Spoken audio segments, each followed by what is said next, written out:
Hi everyone, my name is Cole from FCP Euro, and today we're going to show you how to remove and replace the radiator on your Mk8 Golf.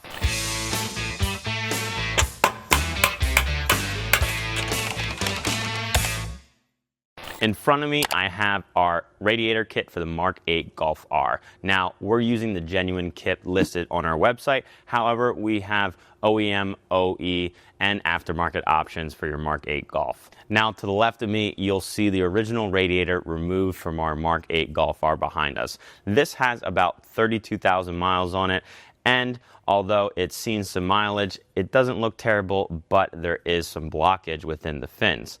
Now, why would I need to replace my radiator? If there's a sweet, hot smell coming from your engine bay when driving or shutting the car off, that might be an indication that there's a coolant leak somewhere.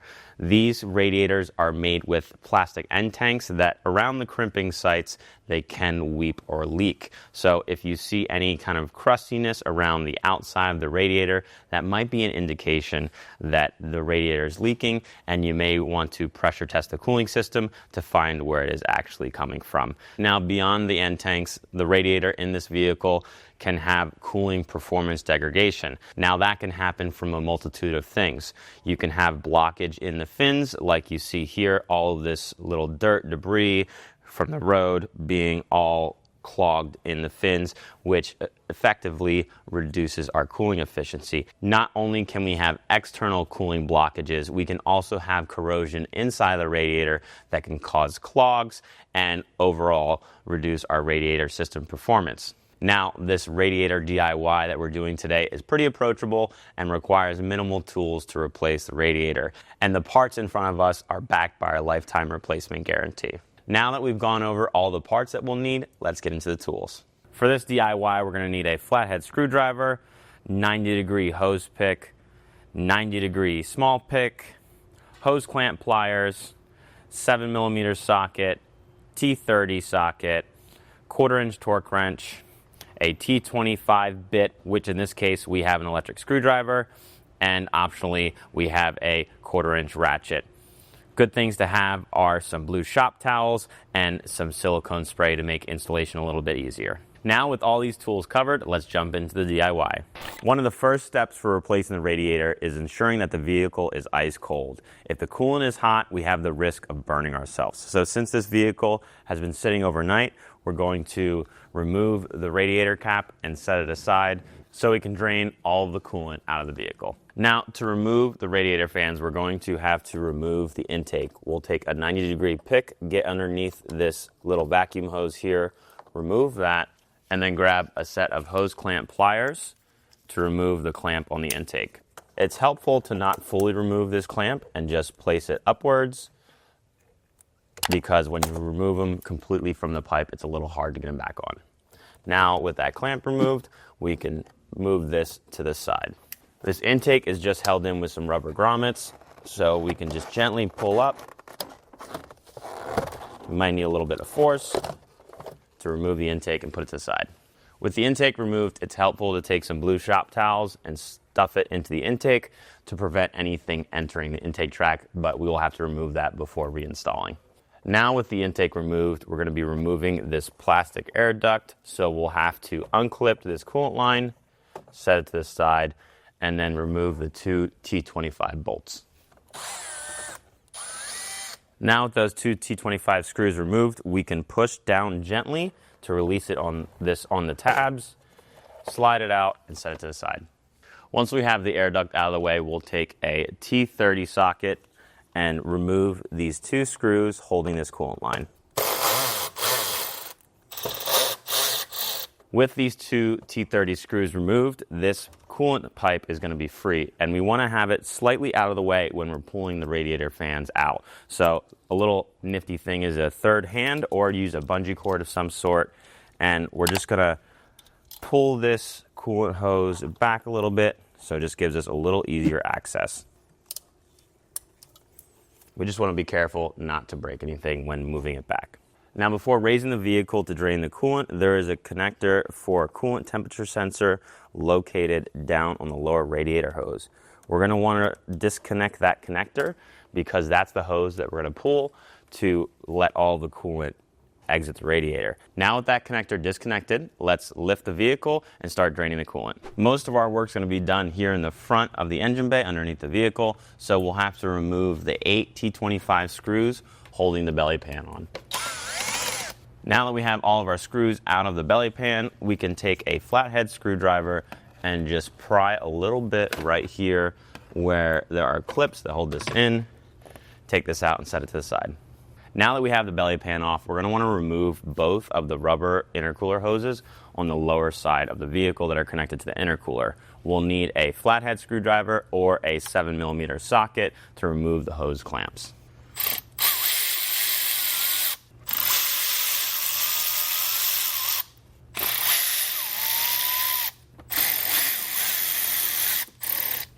Now that we have those hose clamps loose, depending if the charge pipes have been out lately, you need a 90-degree pick to get right underneath the hose and break it free. You can also use a little bit of silicone or something that is good with rubber and is a lubricant to loosen that up and to make it to take off easier. We want to make sure that we're not actually puncturing the hose, so we'll have to be really careful when we get in here and just work that pick around the hose to break that free. Now that we have that broken free, we can wiggle this hose. One thing to mention when removing these intercooler rubber hoses is that there may be some oil buildup in the lower charge hoses, so just be careful. There might be some oil that will spill on you. Once those hoses are removed, it's good practice to cover the openings so no debris gets inside of the intercooler or the charge pipes. We're using some blue shop towels here that will remove when we're reassembling, but we're just going to put them loosely in all of these connections so we don't have any debris, fluid, or anything getting inside. All right, so we're at the point now where we're going to be removing the lower coolant hose. You're going to need a 90-degree pick and some safety glasses because we do not want to get coolant in our eyes. So by the intercooler outlet on the right side, you'll see there's the lower radiator hose and this little metal clip. We're going to take a pick, get underneath that clip, just like so, and pull it out. Now with that radiator clip moved and set to the side, we can take a little bit of silicone spray and just spray around the junction of the lower radiator hose to free it up and allow us to remove that hose. If the hose hasn't been off in a long time, it can be quite challenging to remove that lower radiator hose, so any little help will make a huge difference. So we'll just spray around. It's okay if it's dripping. We want to make sure that it has tons of lubricant. Now that we have a bunch of silicone on that connection, we can take a long screwdriver, or in this case, we're using a 90-degree pick, and slowly work this hose off. Now be ready. Coolant is going to come out quite quick, so it's always a good idea to try to do this as slow as possible so we minimize splashing coolant and taking a coolant shower. You can hold the radiator hose half off and not completely disconnect it to let it get to a dripping point and then remove the hose altogether. Now we're going to let all the coolant drain out of here and we'll be right back. Now that our coolant has gone to a drip, we can fully remove this coolant hose and drain the remaining out. Now let's lower the vehicle, go back up top and remove the radiator fans and the radiator. Now that we're back in the engine bay up top, we're going to take a 90-degree pick and remove the clip on this upper radiator hose. We'll just take that 90-degree pick, get underneath of it, slowly work it down, and then remove that clip altogether. With the clip off, we'll take some silicone spray and just get some lubricant in here again. Remove this upper radiator hose by wiggling it slightly. Might be a little bit tricky, so be patient. Sometimes it's good to spray as you wiggle, just up and down, side to side, and pull it off just like so. And we're going to just tuck this away off to the side here to give us a little bit more room.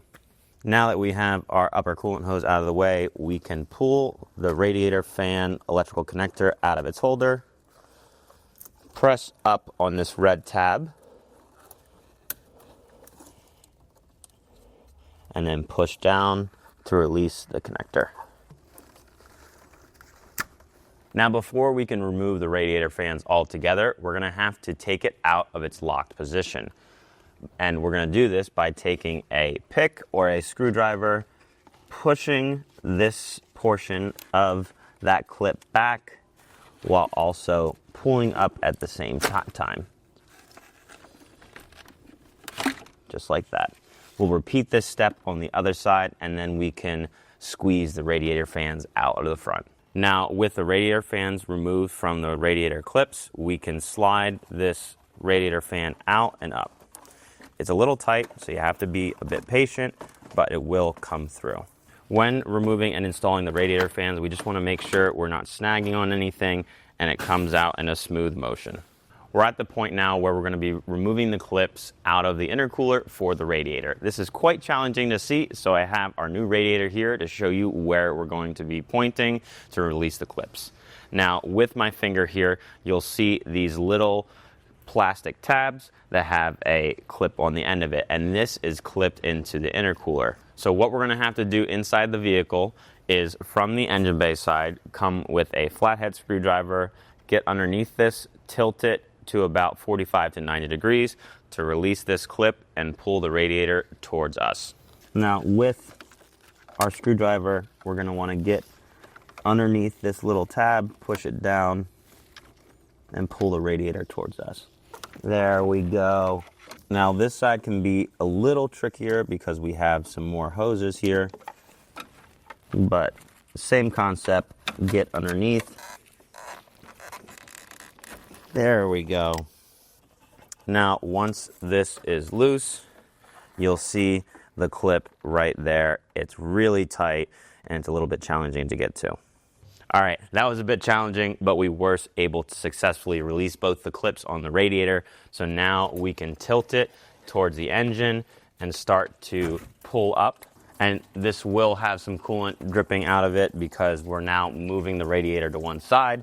So it's a good idea to just sit in this position for a second to let most of that remaining coolant drip out. Now, since the radiator is a little bit larger than the fans and we have to move it around the intercooler, we don't want to damage the intercooler fins. So we're going to put a little bit of cardboard in between the intercooler and the radiator when removing it so we do not damage any of the fins on the intercooler. All right, now with our cardboard in place to protect everything, we can start shimmying this radiator out. Look at that. We have a radiator.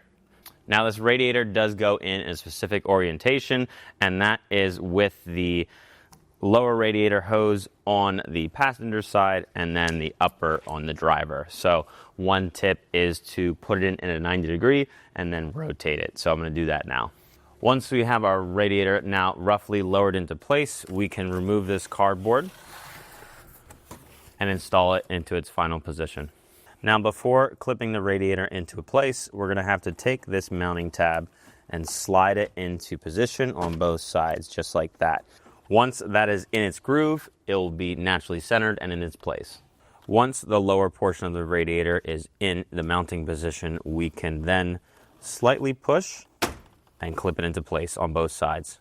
I'm going to move to the other side and do the same. Now we're over at the passenger side, and we'll just apply some light pressure and clip it into place. Once both sides are clipped into place, we're going to want to give it a nice tug back and forth to make sure it's not going anywhere. Now that we have our new radiator all clipped into place, we'll take that cardboard that we used earlier and slide it in between the radiator and the engine block. This will protect the fins on the radiator when we go to slide in the fans. Now, taking our fans back off the shelf, we're going to want to make sure that the connector is on the driver's side. We can start lowering it down. Just be very careful with all of the lines and everything. You may have to wiggle it a little bit. Now that the fans are roughly in position, we'll remove this cardboard, and now we're going to set it in its final place. Now that we've lowered the radiator fan into place, we're going to want to make sure on both sides that the bottom groove where my finger is slid into position. Now that that lower groove is in place, we can take a look at this clip and push it down until it clicks into place. And again, we're just gonna give it a nice little tug up and down to make sure those fans aren't going anywhere. With the fans back in place, we'll take the electrical connector for the fan assembly and plug it back in, wait for that audible click, tug it backwards, make sure it's not going anywhere, and press that safety lock down. Then we can slide this whole connector back in this nice holder on the frame rail. With the radiator and fans in place now, we can start assembling the coolant hoses. So we're going to take the caps off of the new radiator, set them aside, grab the clip that we took off earlier, grab the top coolant hose, and reinstall the clip on the hose just as so. Once the clip is on, make sure that it goes down all the way and it sits in these grooves. Now with the clips installed, we can take some silicone spray, give it a generous application, and then slide it onto the radiator. Once we hear that click, we want to just give it a nice tug. Make sure this metal clip is all the way inserted so there is no risk of this hose popping off. Now with the radiator fans back in, we can take the two T30 screws that we removed earlier, release our bungee cord or third hand, and we can put this coolant hose back into place and then torque these two screws to 6 Newton meters. Now with our upper coolant pipe all fastened back to the radiator shroud, we can take the air duct of the intake and slide it back in. Now we'll take the two T25 screws and reinstall them. Once this part of the intake is in, we can take the coolant hose that lays on top and clip it back into place. Now, when reinstalling the air box, a little helpful tip is to take some silicone spray and just give it a little spray on all of the rubber grommets. This just makes it a little bit easier to snap it into place. We'll remove our blue shop towel that we installed earlier, tilt the intake downward,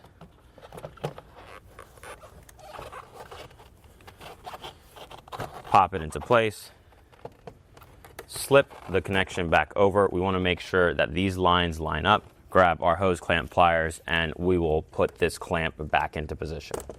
Lastly, with the intake, we'll take our vacuum hose here and slide it right back on to the port. Let's now put the vehicle back up in the air and finalize all the assembly underneath. Now back underneath, we're going to take the other radiator clip that we put to the side and reinstall it back onto the lower radiator hose. We will take the clip, wrap it around just like so, and make sure it's fully seated. Again, this is a great time to use a little bit of silicone spray to lubricate the O-rings inside of that hose. Now we're going to take the cap off of the radiator and slide the lower radiator hose onto the junction and wait for that click.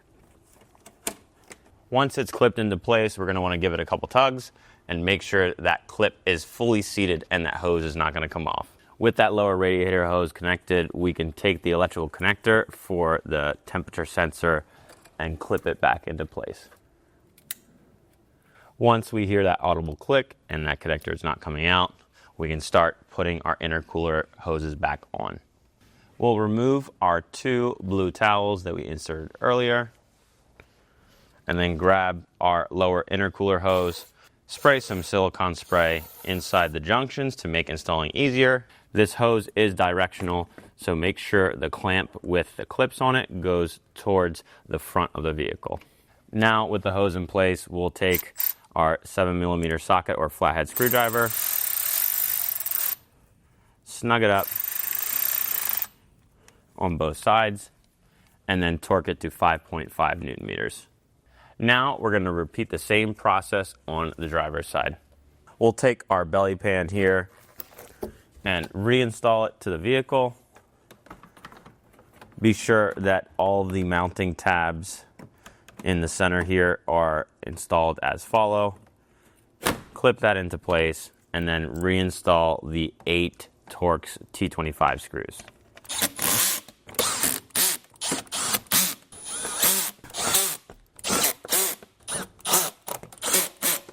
Now that we are fully assembled, we're going to want to take our vacuum filling tool and our coolant and vacuum fill the system. Now with our tool, we're going to insert this into the coolant reservoir like so, and then place the other end in our bottle.